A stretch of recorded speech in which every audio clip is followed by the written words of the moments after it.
Okay, thank you. Yeah, today, so I'm already pretty behind time, so today I decided to use the slides.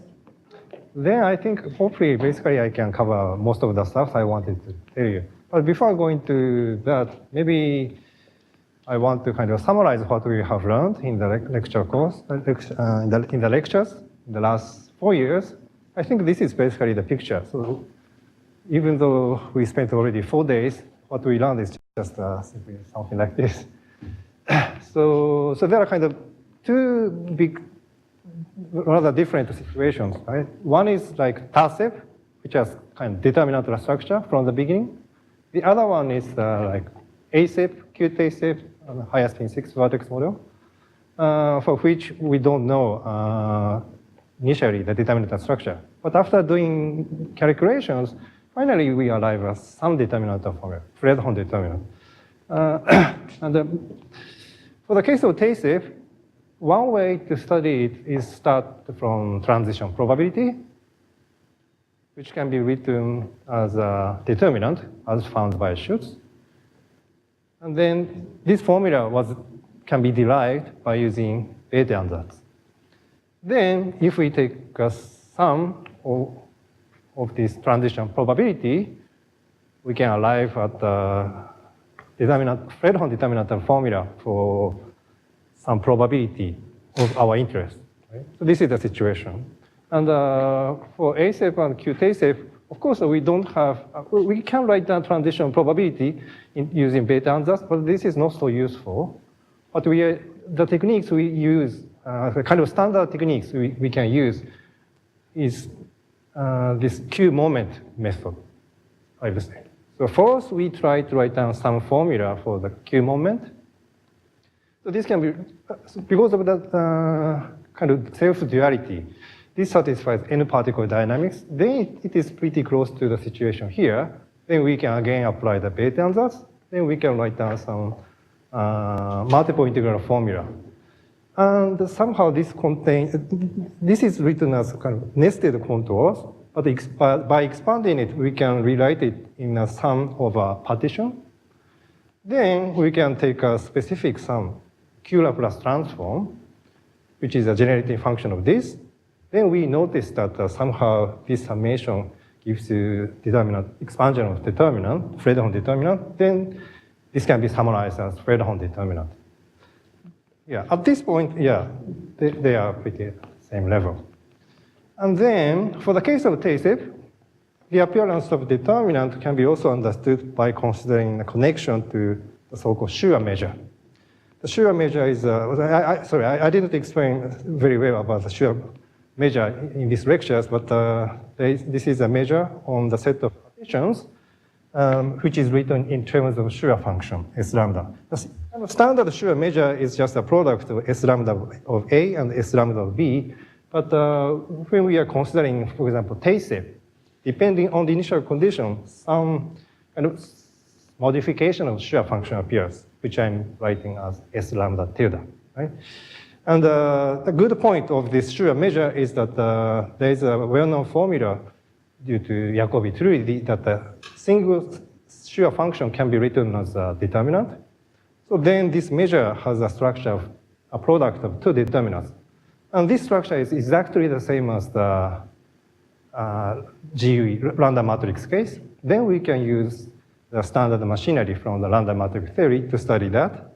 Then we can arrive at this formula. Right? So this is, then yeah, one question is, what about here? Okay, but before going to do that, now I come to the slides.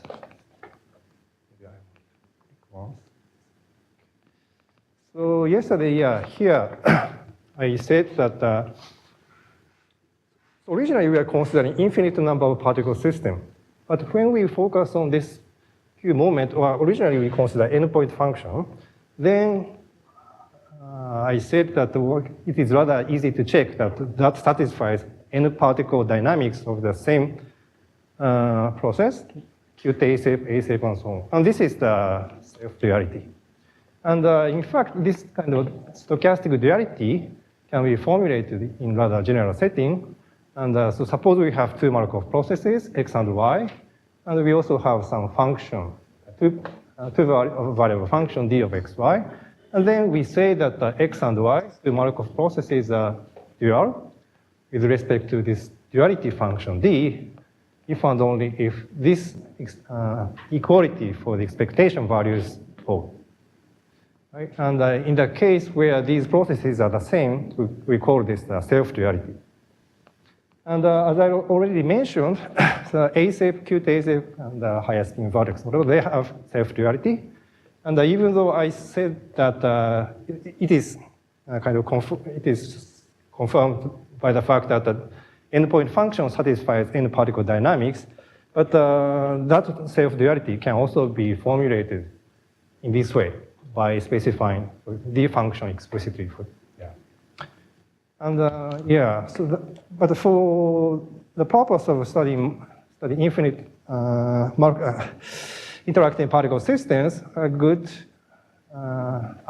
advantage of using usual duality is that, as in the case of here, n-point functions is reduced to a problem of n-particle problem. Right? So this is a huge reduction of a difficult problem to a much simpler problem. One example is actually for SEP. So A-SEP is also dual, self-dual, but as a limiting case, SEP, symmetric version of A-SEP, symmetric simple exclusion process, this also has a self-duality. So this has been actually known for a longer time than the one for A-SEP. But anyway, in this case, so this duality, what this duality says as an example is that we consider average density for the symmetric exclusion process in one dimension. Then the 1-point function, average density, satisfies one particle SEP dynamics, which is exactly, in fact, a continuous time random walker evolution, right? So this is a kind of well-known fact, probably you know already. And this is a kind of simplest manifestation of the self-duality for interacting particle systems. And what we are considering here is a kind of generalization of such a well-known fact. Right. Okay. But so in this case, we just checked that there's self-duality. But how can we find self-duality, right? How can we construct some processes which have self-duality? Then there's some kind of general scheme to construct such processes. Then it is useful to notice that the self-duality of A-SEP can be understood as a kind of manifestation of so-called UQSL2 symmetry. So this object already appeared when we are talking about R matrix, right? R matrix satisfies Yang-Baxter equation, and it is also very non-trivial to find R matrix which satisfies Yang-Baxter equation. And at that time, I mentioned that there is a kind of strong connection between quantum groups and R matrices. And it is a little bit similar situation. Finding duality is usually very difficult, but for the case of A-SEP, it is known to be related to quantum group symmetry, UQSL2. Then we can try to consider kind of different versions of self-duality. So this kind of scheme to construct Markov processes with self-duality was proposed by myself with some collaborators some time ago. So there are some applications by Kuan, Schutz, and so on. And one thing I would like to mention here is that this was actually original motivation to consider this general scheme.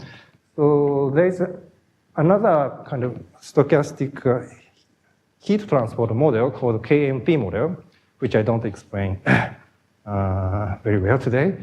So this is a kind of symmetric model, which had been known to have SU11 symmetry.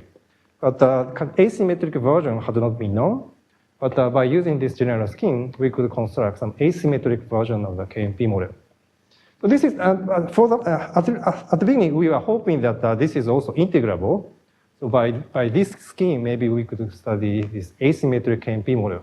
But it has turned out that somehow this is not, at least this does not seem to be an integrable model. So this, in that sense, the bad point is that now we don't know how to really solve it, right? Because this is not integrable. But on the other hand, I think this is an interesting example for which, there is a quantum group symmetry, self-duality. But this does not seem to be integrable. So it will be interesting to study asymptotics of this model. So for example, we don't know whether this model is in the KPZ class or not, because we cannot really do analysis like this.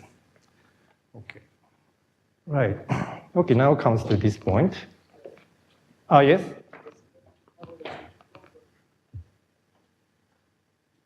Well, how to say? They are not completely the same. Yeah. R matrix can be constructed from quantum group, and the self-duality can be also constructed from quantum group, but it does not mean that they are equivalent. There are some places they are different. Okay. For the asymmetric KMT is the same paper? No, sorry. But there are only 2 or 3 papers by the same author. You can check. Yeah. Yeah. So it came after? Yeah. So at the beginning, we wrote a paper on UQSL2, and also explained some general scheme. Then we wrote the next paper on UQSL11. That's right. Yeah. Mm-hmm. Yeah.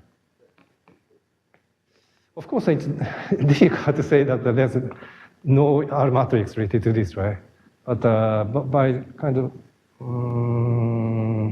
natural guess, it doesn't work. Yeah. So probably there's no, but there's no proof that it does not exist. Right. So so for these models, including Q, so I was saying that this is a kind of standard procedure, and I still think that this is a kind of standard procedure, and many models have been studied by using this scheme. But what about this kind of structure, like Schur measure? And this is also very well known, in fact. There is a very nice generalization of the Schur measure. And Schur measure is written is in terms of Schur function. And the Schur function is the kind of most simplest and most well-known multivariable orthogonal polynomials. And in such a theory, there's a very nice generalization to the so-called McDonald polynomials, which are maybe denoted by P lambda and Q lambda. This is also, and there's also some identity for lambda, so we can also compute normalization. So we can consider McDonald measure, and also processes. Yeah, this case, yeah. And so McDonald polynomials has 2 parameters, T and Q, and we can define the measure for general T and Q, but somehow, luckily, so we, as a special case in which T equals 0, sorry, EQ, so this is, in this special case, the polynomials is called Q-Hoitaka functional polynomials. So we can also consider Q-Hoitaka measure, Q-Hoitaka processes, and so on. Yes, so this is what is written here. Yeah. These are the McDonald. P is the McDonald. P? Yeah, sorry, yeah. P and also Q. Q is, for the standard Q, this is basically just a simple constant multiplication of P lambda. But for some reason, so they usually use P lambda and Q lambda. Both of them are called McDonald polynomials. But in fact, maybe we use also kind of modification of the Q lambda function, as in this case. This I already mentioned. Yeah, and so this process was, there was some previous work on the measure itself, but the great discovery of Borodin and Kovin was that, in fact, so this measure is related to basically, especially for the case of T equals 0, this is related to Q Teisei.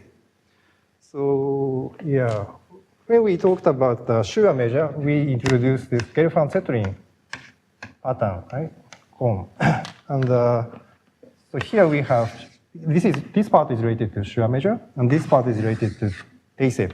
And we can consider a similar idea for the McDonald or Q-Whittaker case. And for the Q-Whittaker case, we can consider dynamics on the Grey-von-Settling patterns, and for which, so this part, this row is related to this Q-Whittaker measure, and this part is exactly the Q-Tasev as a generalization of the Tasev case. Right, so this was a great discovery of Bode-Corbin. Yeah, so when we are interested in fluctuation of Q-Tasev particles, which is sitting here, instead of really trying this line, we could instead study this line, study this Q-Whittaker measure. So if this McDonald or Q-Whittaker function is known to be written as a determinant, then the situation should have been much, much easier, simpler. Right? Then the situation is really like the sure case, so that we should be able to apply the same scheme, random matrix techniques to study it, to arrive at this kind of formula. But the big difference from the sure case, the difficulty for this case is that there's no known formula for McDonald or Q-Whittaker function, which allows us to rewrite this as a product of determinants. So this is not correct. So this is a kind of, this is related to the fact that we have to use some different method, right? But still, of course, as I said, McDonald polynomials are very, very well known from polynomials, which have very, very nice properties. And a lot of properties have been known. So maybe one can use such properties. In fact, Brody and Corbin used the McDonald operators, which is diagonalized by this McDonald polynomials, and found the Q moment formula here. The same, exactly the same multiple integral formula can be also derived by using properties of McDonald or Q-Whittaker polynomials. But somehow, yeah, I still think that the kind of standard machinery now, for the moment, is to use this beta ansatz thing to write this one. But still, yeah, for special cases, at least, one can use McDonald polynomials, McDonald measure approach. Yeah, I think, yeah. So there are too many sentences, but yeah, this is basically what I explained now. But so this is fine, at least for the step case. Yeah, in this lecture, because I want to explain kind of basic stuff. I'm basically sticking to the so-called step initial condition, weight initial condition. But as a generalization, it is natural to consider other initial conditions, boundary conditions, and so on. And of course, in non-equilibrium statistical mechanics or in stochastic processes, it is quite natural to study the stationary case. And we can also consider the situation in which the Q-Tasev is stationary. And this can be also described explicitly. But then the next question is, what about these formulas and what about the limit and so on? And the limit is already kind of expected from the universality. So for the case of Tasev, such initial condition, a stationary case is also studied by Patrick Ferrari and Herbert. And in this case, they found what is now called Ayyer processes. This object already appeared in some talks, I think. But what about the Q-Tasev case? So about the Q moment formula, either by using McDonald or beta ansatz plus duality, one can write down some formula like this. I said some formula, but this looks almost the same as the previous one. So suppose we have one parameter which is related to the density of the process, parameter alpha. For the case with this parameter alpha, the Q moment formula looks like this. And the step initial condition corresponds to the case where alpha equals 0.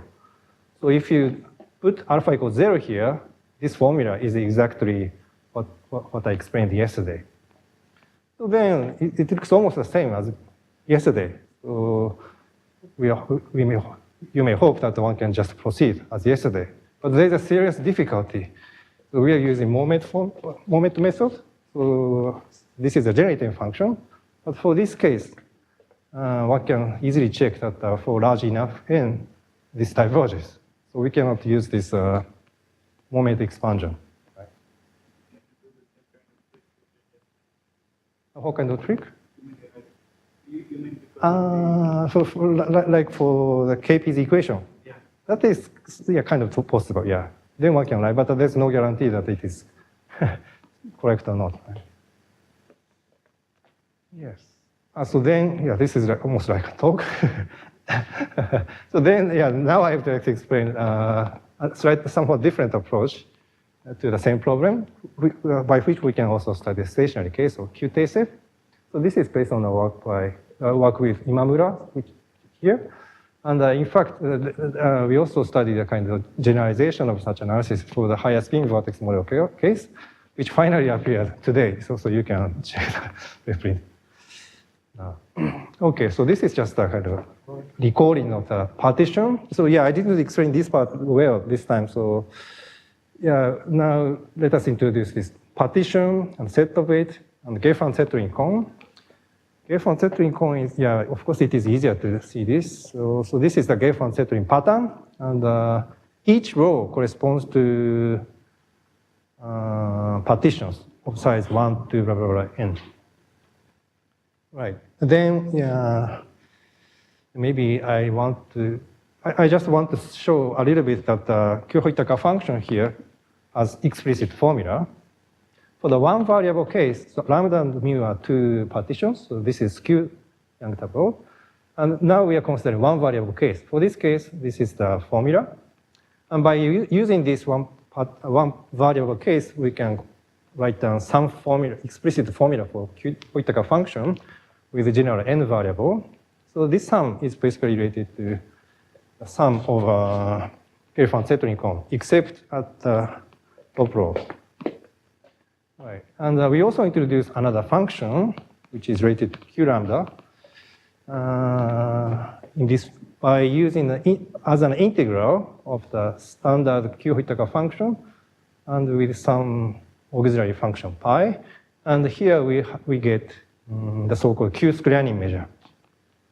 This may look a little bit strange formula, but yeah, as I already mentioned a little bit, so this Q lambda is often very much related to the choice of the initial conditions. So, and this is a little bit similar to the situation in the TASEP case. If we started from some initial configuration of particles other than step case, then we get some object here, which is not really shear function, but have some nice property. Yeah, and now a little bit similar way, we are considering this function Q lambda here. Right, then we consider the Q-Hitaka process, product of P and Q. This is very much similar to the Q shear case. And then this is I already mentioned, so yeah. So we are interested in Q-Tsep here, but if we are only interested in this particle's statistical property, then we can also focus on this, which is described by Q-Hitaka measure in this form. Yeah, so now, yeah, then comes a somewhat different approach than the previous one. So first we rewrite, yeah, okay, so before that, for the standard Q-Hitaka function, there's a well-known identity, the kind of known as a Cauchy identity for the Q-Hitaka case. For the shear case, I think I mentioned it. There's a formula like this, so which corresponds to Q equals 0 case. In that case, this is just 1 over 1 minus xi yj. For the Q case, for the Q-Hitaka case, the right-hand side is generalized to this Q product. Yeah.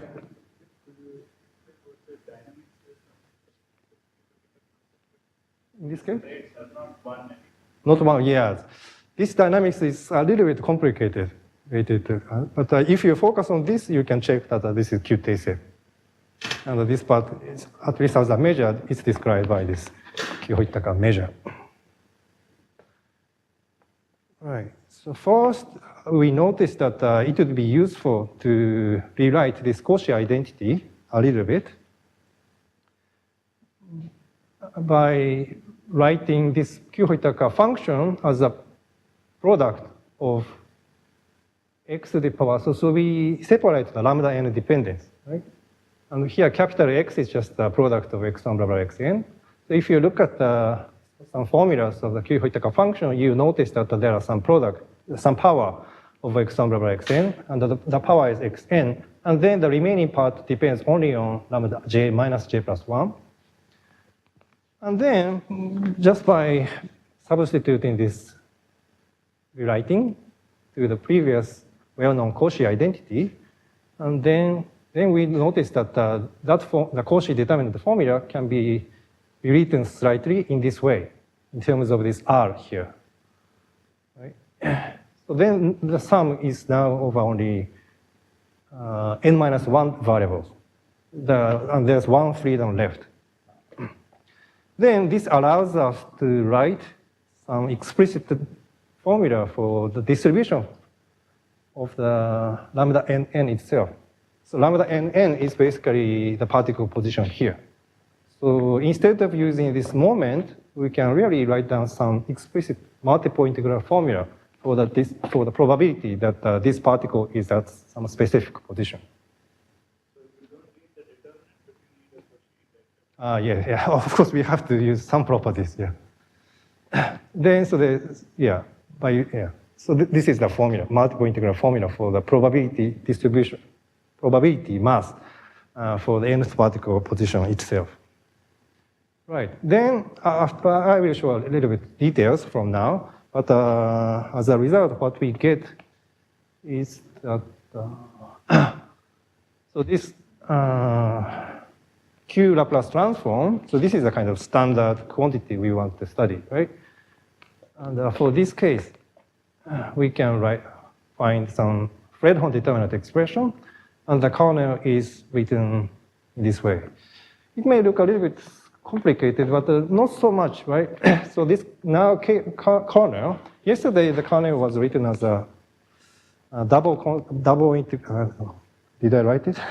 I think double contour integral formula, but now we can write it as a sum of just n terms. If you remember the case of GUE, the kernel was, this is also written in the notes.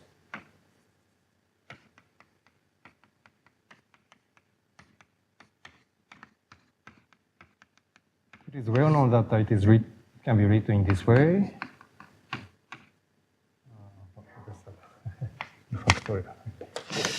And this can be written as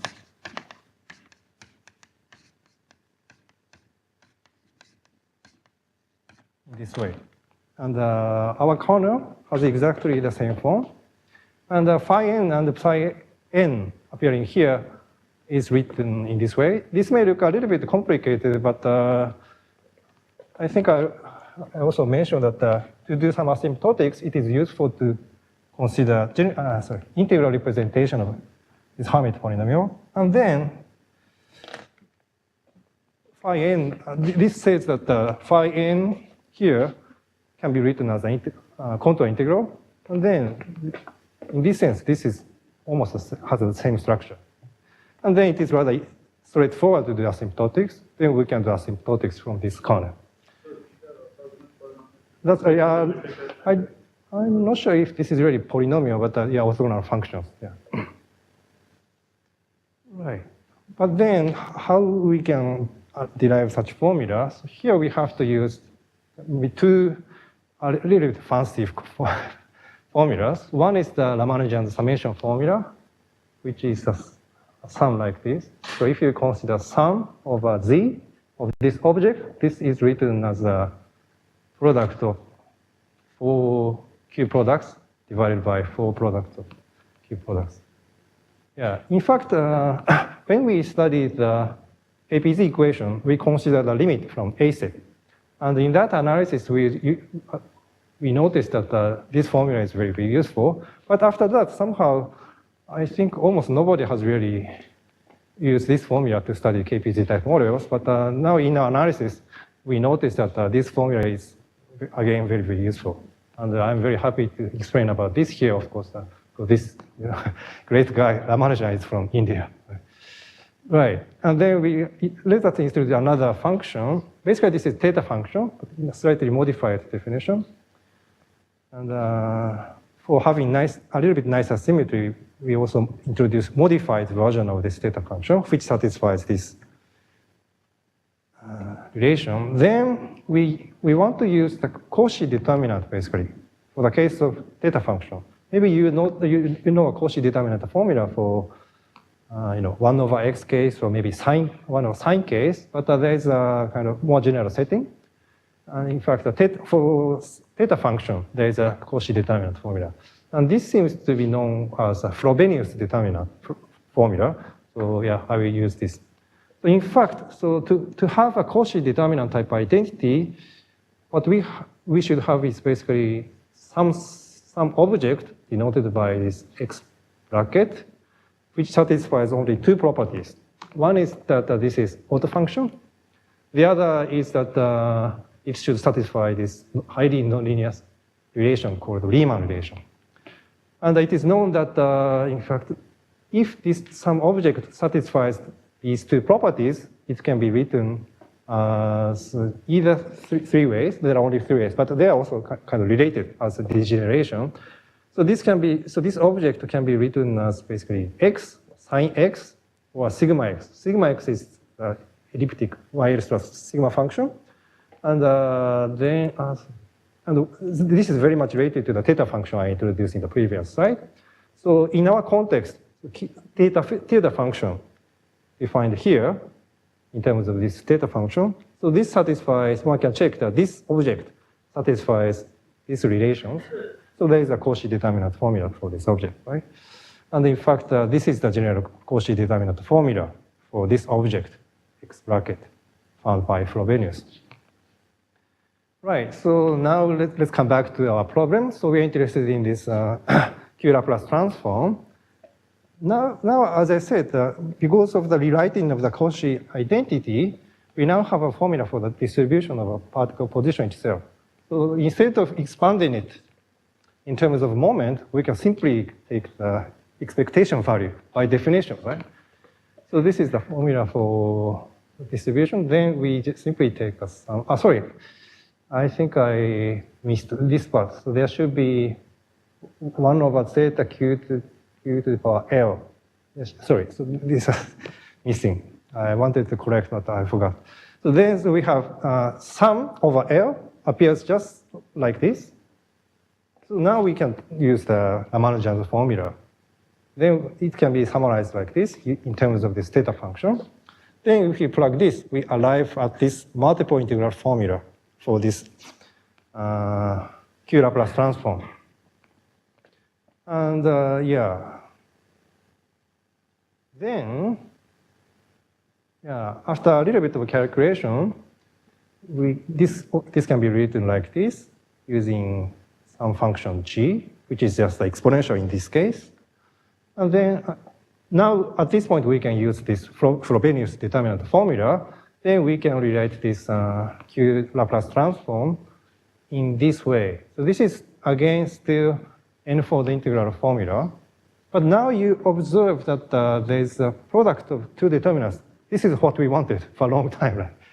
And now after this calculation, then we get this structure. Now, of course, it's a little bit different from this case, because this is kind of lambda is really related to the real object we want to study.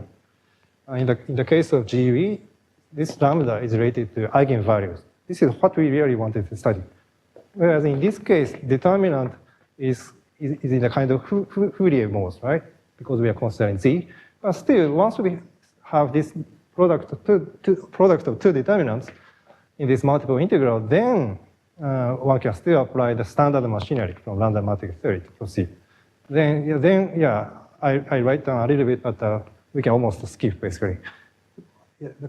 Usual, we really proceed as usual.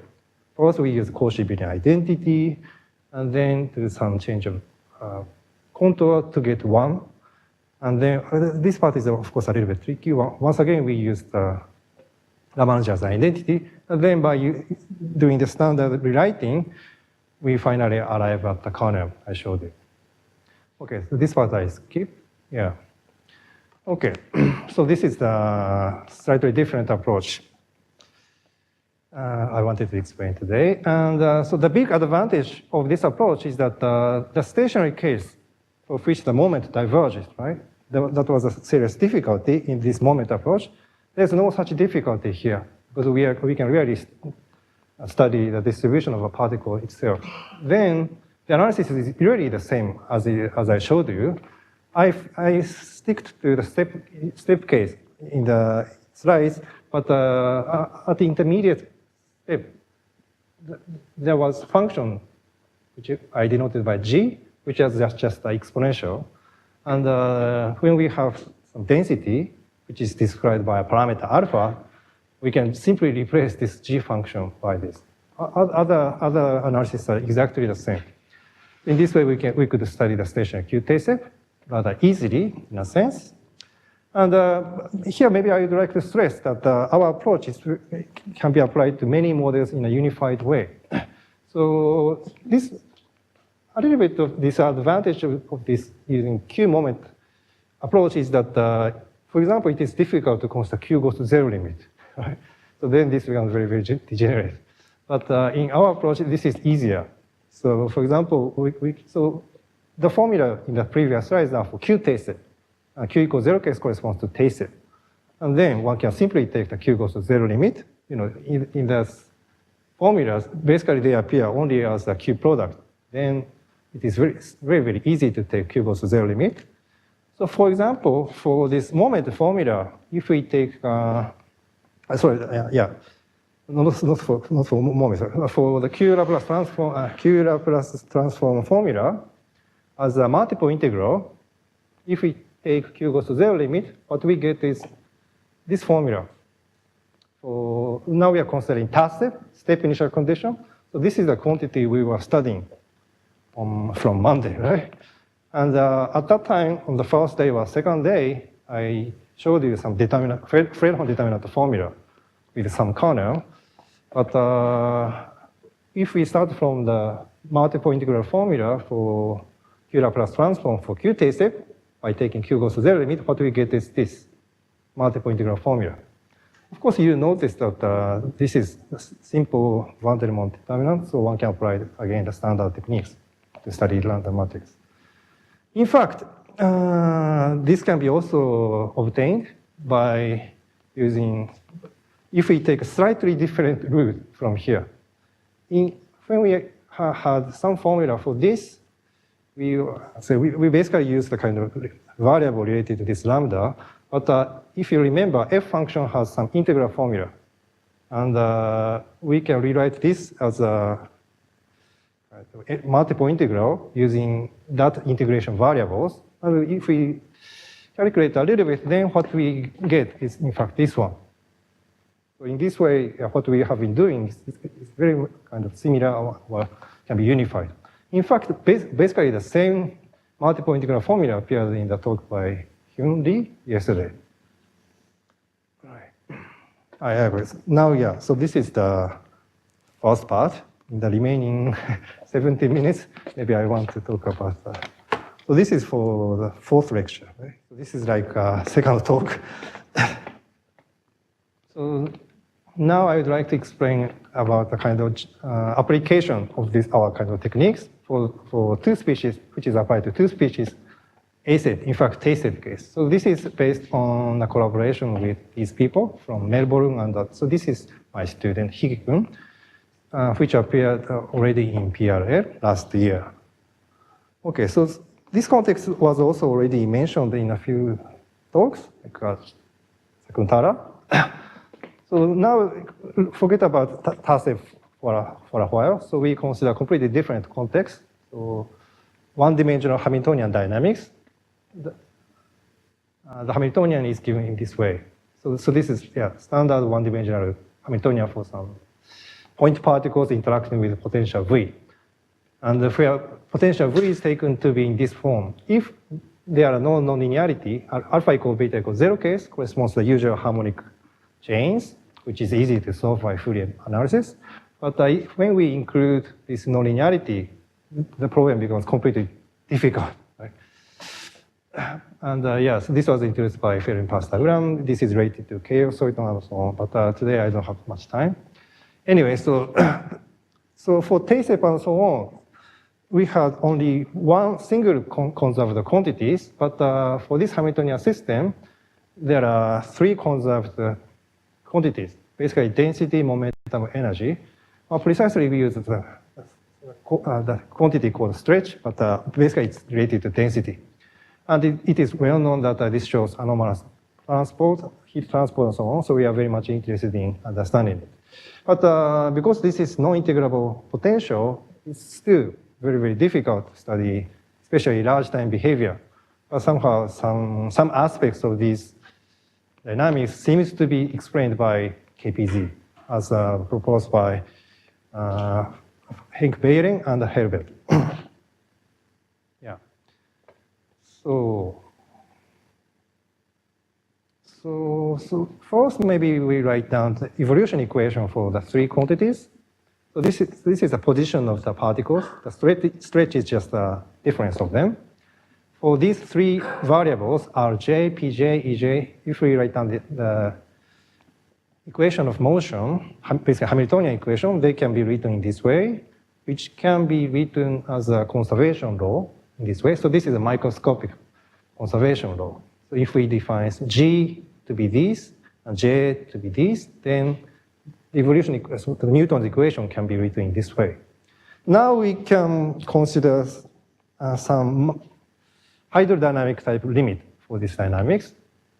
At the Euler scale, we expect that so this would become some kind of continuity equation in this way. So this and this are completely different, right? So this is a microscopic conservation law, and we are thinking that at macroscopic hydrodynamic scale, this will go to some equation like this. But we are interested in fluctuations and correlations, right? Then, so this hydrodynamic equation is not enough. So basically by hand, I put some diffusion term and noise term here to study fluctuation and correlation effects by hoping that this would describe the kind of same fluctuation and correlations from the microscopic dynamics described by Hamiltonian dynamics. Right. But then we expand this. So first we consider a situation in which basically the situation is equilibrium, stationary, and then maybe we're interested in two-point correlations of this equilibrium case. Then we expand the equation around the equilibrium up to second order. Then the equation may look like this. But then this is still coupled, and at this point it is useful to switch by diagonalizing this. So this A is a matrix 3 by 3, and it is useful to diagonalize this matrix A by using matrix R. This then for the kind of eigenmode, which we call the normal modes, then this equation becomes like this.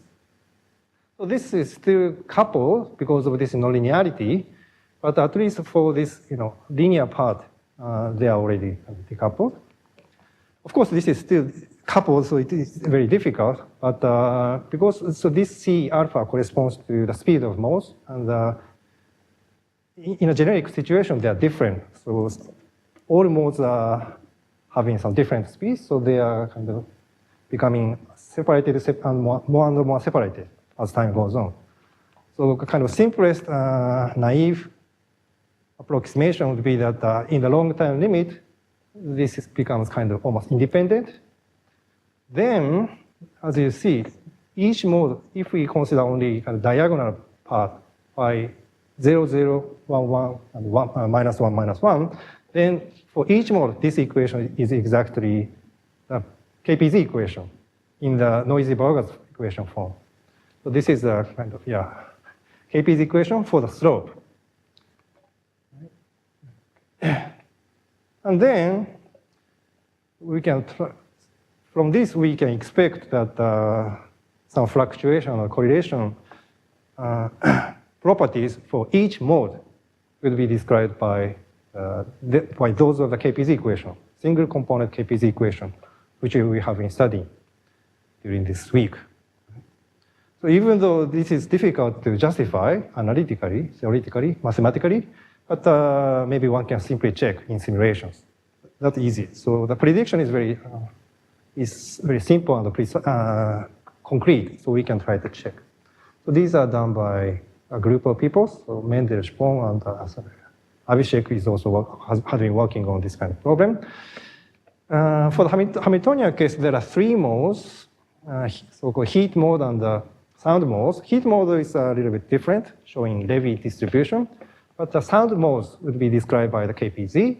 And for this particular nonlinear potential, so Mendel and Spong did simulations and see this kind of two-point function, space-time two-point function for heat mode and the sound mode.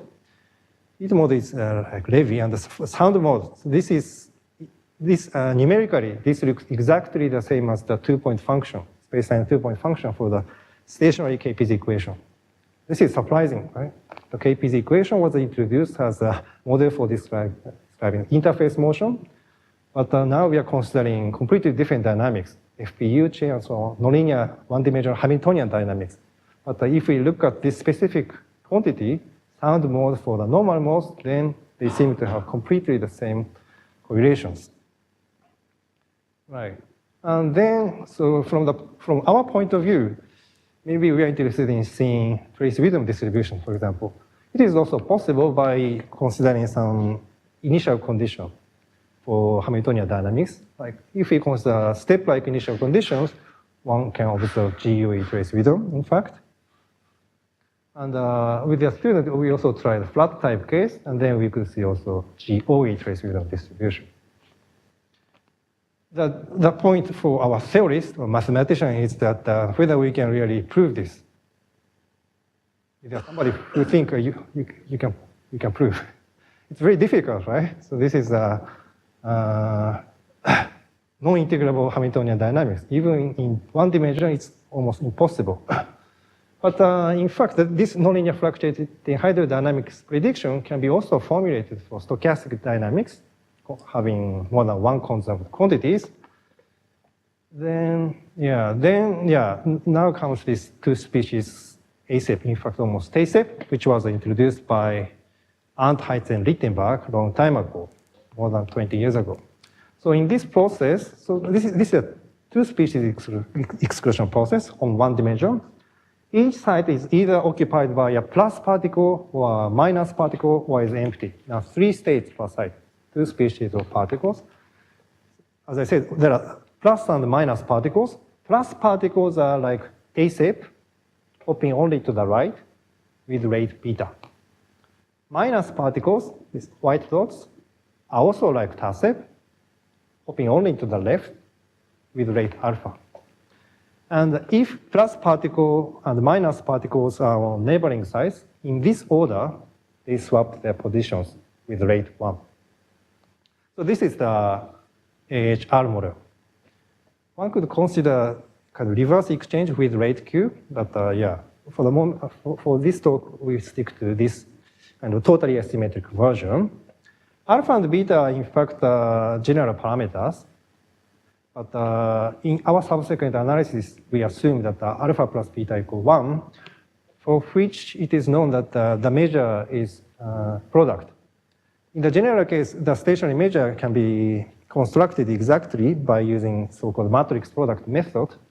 But for this particular case of alpha plus beta equal 1, one can see that the product measure is in fact a stationary measure.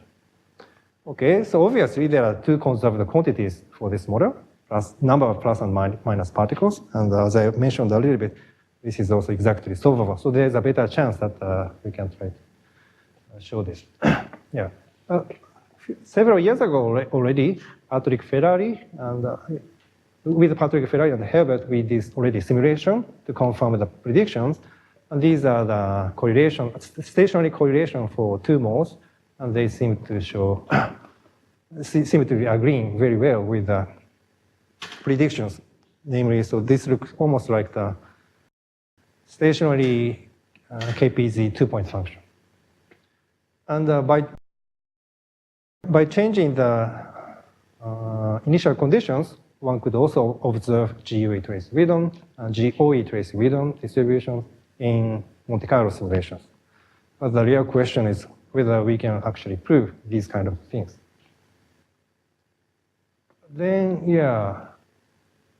Well, so of course, the kind of original conjecture was for stationary equilibrium situation. It would be nicer to prove that from the beginning, but for the moment, what we have been able to do is to study very, very special step-like initial condition, which is denoted here.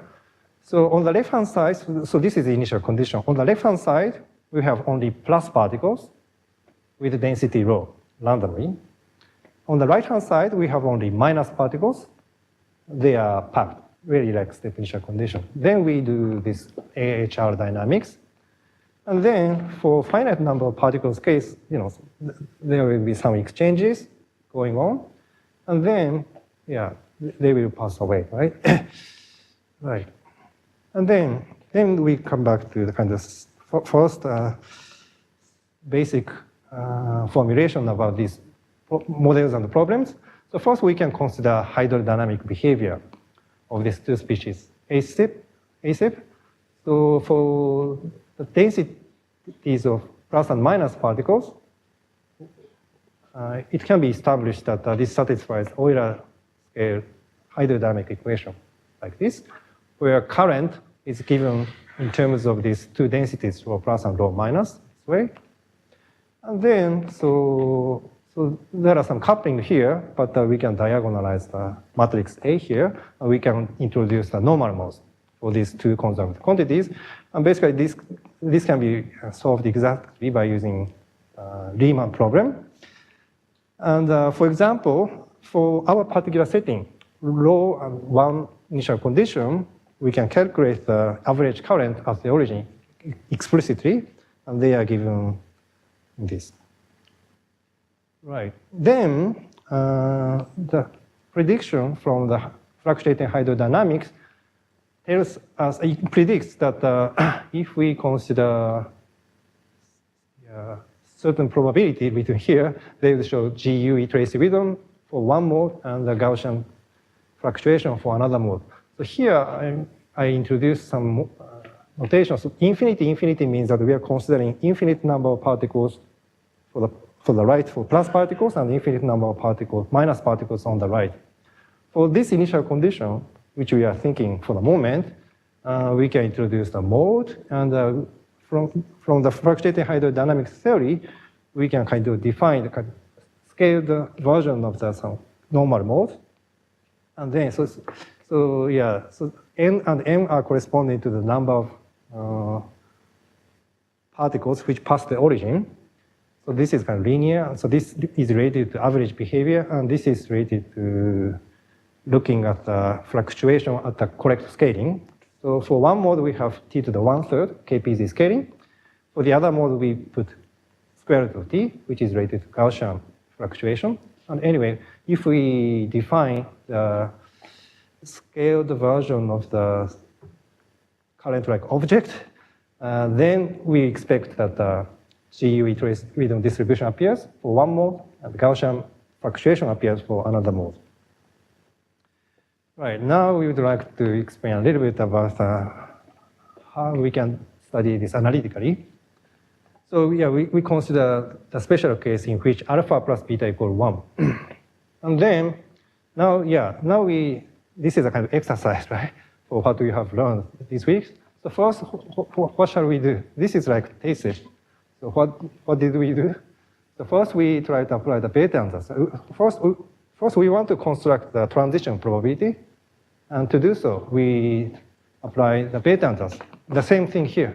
Even though now we have two species of particles, we can try to apply the beta answers. Maybe we can start from simplest case, one plus particle and one minus particle. Then, so the equation, the eigenvalue equation looks like this. For the simpler case, when two particles are far away, but when they are on neighboring sites, this is a little bit modified, like this. Very similar to the passive case.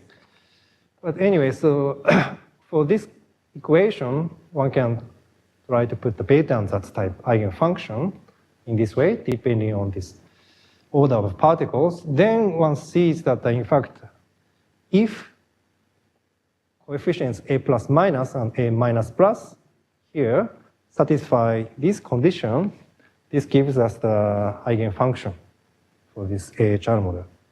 And one can do similar analysis for general case.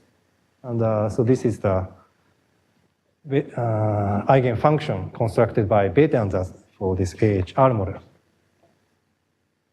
And the eigenvalue can be also computed explicitly. But it depends on the kind of configuration of particles. But anyway, so now come to the Green's function, transition probability, the same thing. And now we introduce 5 minutes, yeah, okay. should be enough. We introduce a little bit notation, different. We use slightly different notation from the TASEF case. For the TASEF case, we had only single species of particles, so YJs were for initial condition, the XH are for final positions. But now we have two species of particles. X is used for position of plus particles at time t, and Y is used for positions of minus particles at time t, right? So then the initial positions are denoted by xi0, yj0. Right, and we first fix the order of particles initially at time t equals 0 in this way. All plus particles are left-hand side, all minus particles are on the right-hand side. And then the formula for the Green's transition probability depends on the final configuration of particles. And this is the simplest case, in which there's no change of order from the initial configuration. In this case, one can write down the Green's function, the transition probability, rather easily in this way. So this condition is very much similar to the case where Hyun Lee studied yesterday. But this is not really enough to study some situations in which something interesting going on, right? Unfortunately. But then we notice that there's kind of second easiest case, which is the case in which all plus particles and minus particles exchange their positions. So now at the final position, at the final time t, all plus particles are on the right-hand side, and minus particles are on the left-hand side. For this particular ordering, we found that the transition probability can also be written in a rather simple way, which is written here. So basically, Zj variable corresponds to plus particles, and the Wj particles corresponds to minus particles. And this is almost like Bethe wave function for TASEF, single species TASEF. Yeah. And this also looks like a single species TASEF, but of course there's some interaction, and this is only reflected in this simple product, 1 over Zj plus Wk. Even though this looks rather simple, this still contains some interaction effects of plus and minus. Yeah, but then the next step is to consider, now we are at this stage, right? Next we want to go to this stage. And then we take a appropriate sum of final positions and initial positions as well in this case. But this part is exactly the same as TASEF, because in that sense, so xj dependence and xj0, initial position dependence, is completely separated. This appears exactly as in the case of TASEF. And this sum can be done exactly in the same manner as for TASEF. And then if we do that, what we can get is the probability that all minus particles starting from the left side pass the origin, and also at the same time, all minus particles starting from the right-hand side pass the origin. So this is written like this. So now we are considering the situation only n plus particles are there on the left with density rho, and all minus particles, n minus particles are packed on the right-hand side. For this particular initial condition and for this particular joint probability, we can write down the multiple integral formula in this way. So this is a kind of intermediate main result for this problem. Then, but still, this looks very, very similar to the TASEF case. If you focus on Z part, this is almost like TASEF with density rho. If we focus on W, this is almost like TASEF for the step initial condition. But of course, again, we have now some interaction effects from here. Yeah. Now we also have to consider generalization of the prediction of fluctuating hydrodynamics because the original prediction was for infinite system. But what we can access by our exact calculation is for finite number of particle case. They are in fact very, very different. But this is rather non-trivial part, in fact, but today I don't have time. So anyway, after some thinking, we came up with some generalization of the prediction of nonlinear fluctuating in hydrodynamics for finite number of particle case. And then the kind of generalized conjecture for our particular case is that this probability, of which we have some exact result, is that this would go to the product of GUE trace rhythm distribution and Gaussian distribution. Yeah. And then, first we can try to see if it seems correct or not by simulations. They look okay. But of course, we are interested in exact calculation. And then, yeah, this took some time, but we noticed that it seems useful to rewrite this probability, multiple integral formula, by first taking the pole at zj equal 1 over 1 minus rho. Then this probability can be written as a sum of two terms. The first one is, because this is after taking a pole, but here, this becomes just a Wj integral. This is almost like TACIF. This is easy, GUE. And the second part is the product of Zj integral and Wj integral. And Z part is basically like TACIF. W part is written like this, and this is also like TACIF, but of course, there's a little bit of cheating. That even though I wrote like this is a complete product of this and this one, this still contains Zj. So this integral should contain this integral as well. But we understood that in the long time limit, somehow because this is basically because this is only around 1, in the large D limit, these Zj's in this W integral can be replaced by 1. Then they are completely become separated. Then we can apply the standard asymptotic analysis to see that this also behaves like GUE trace rhythm. And from here, you get Gaussian. And by substituting this simple thing to here, we get this product of two distribution function. So in this way, we could confirm a kind of generalized prediction from nonlinear fluctuating hydrodynamics, starting from microscopic dynamics. Right. Yeah. So this is what I wanted to say. Yeah. So in the last 1 minute, so this is basically the whole contents I wanted to explain. Right? And but I wanted to mention a little bit some open problems. So in these lectures, we focus, because this is a lecture, we focus on very, very specific case. In particular, system on Z, and we focus only on the step type initial condition case. Natural question is what about the other initial condition, boundary conditions, and so on. Yeah. So the stationary case is kind of okay now. There was another important work by Agarwal for ASIP, using basically this machinery. For QTASIP, I explained already. And so there's a extension for higher spin case by ourselves and Matteo. He's giving a talk this in the next session. And one important open question is to study the flat case. So for TACIF case, for this part, this is well known already. So GOE is expected, and but for this part, including KPZ equation, there have been some nice results. For example, replica analysis, which is not rigorous, was applied to this flat case for the KPZ equation. Some nice formula, but this is not rigorous. There are some nice moment formulas at this level for ASIP by Emily and so on. But really, the long-time limit has not been established, right? So this is the important open question. And of course, we are also interested in other geometries other than Z.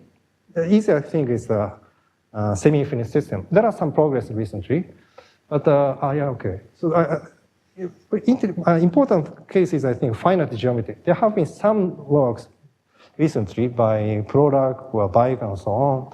But there seems to be many, many interesting problems for finite case, especially for open boundary case. There's also a very important, nice problem, the slow-bound problem related to Professor Basu. Of course, kind of difficult problem was about the existence of phase transition was already kind of resolved. But I'm very still curious about if there could be possibility of analyzing this exactly, explicitly. But for the moment, I don't know how we can. Technically, an important problem for this Q part is the multi-point correlations and joint distributions. For this part, we can consider kind of,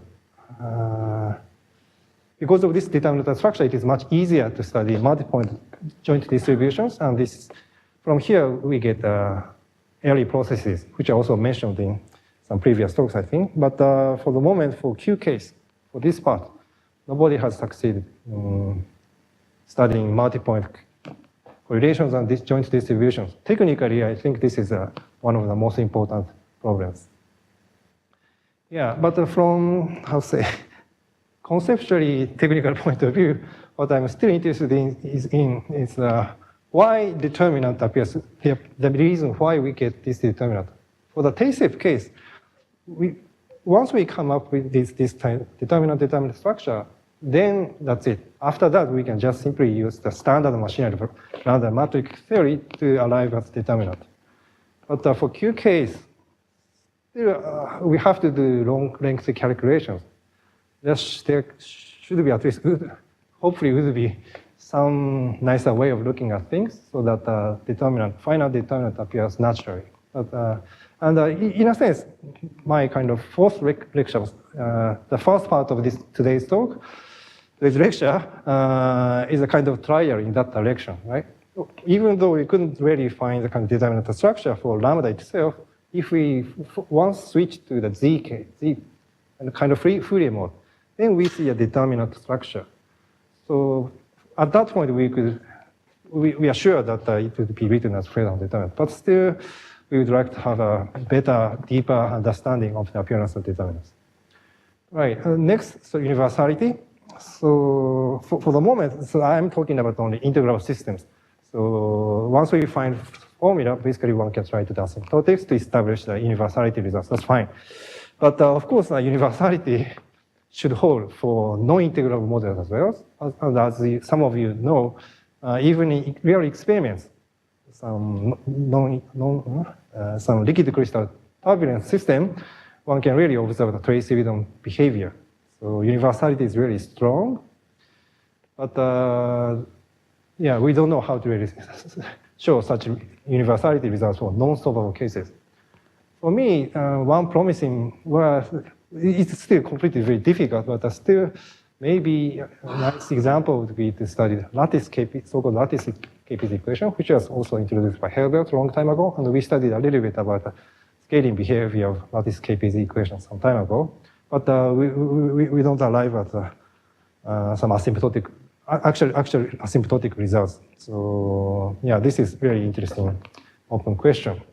And it will be also interesting to study multi-species case. Yeah, there are some already progress, some progress like Hyun, and as he also mentioned, Alexei Borodin and Michael Wheeler, they are studying multi-species case. And today I showed you one example of which asymptotic analysis has been actually possible. So for the moment, it seems that our case is the only example of which one can do asymptotics for multi-species case. But of course, there should be some more general techniques and which allows us to study long-time behaviors of multi-species model as well. But for the moment, it's big open questions.